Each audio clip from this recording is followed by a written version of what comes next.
Sarah Cullen. I'm the co-founder of 18 for Zero. We're an Irish clean energy advocacy group. We're calling for the repeal of Ireland's anti-nuclear legislation. Ireland has two effective statutory bans on nuclear power, which prevent nuclear from even being considered in Irish energy models for deciding which mix of technologies we will use to generate our electricity.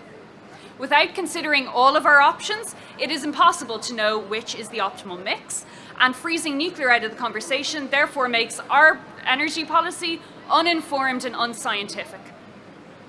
We often hear that nuclear power is a solution to phase out fossil fuels.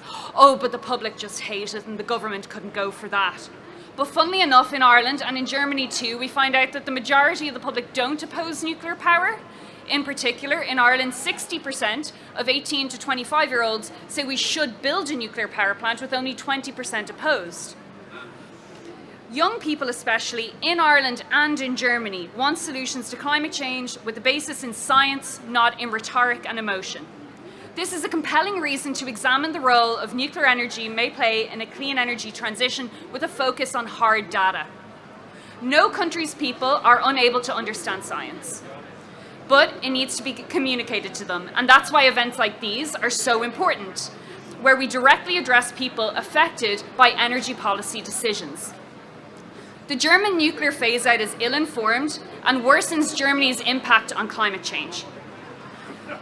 Climate change doesn't respect national boundaries, and decisions made in Germany affect us all. We have to ensure science prevails and an optimal energy mix may be achieved both in the short and in the long term. In Ireland, the conversation around nuclear is opening, and we're beginning to see direct political support. We know that we need to find a way to phase out fossil fuels, and hopefully we can learn from Germany that this will be so much more difficult without nuclear power. For Germany's sake, and for the sake of everyone who will be affected by climate change, it is essential to pause and revisit this nuclear phase-out, and this time to make a decision based on science. Thank you very much.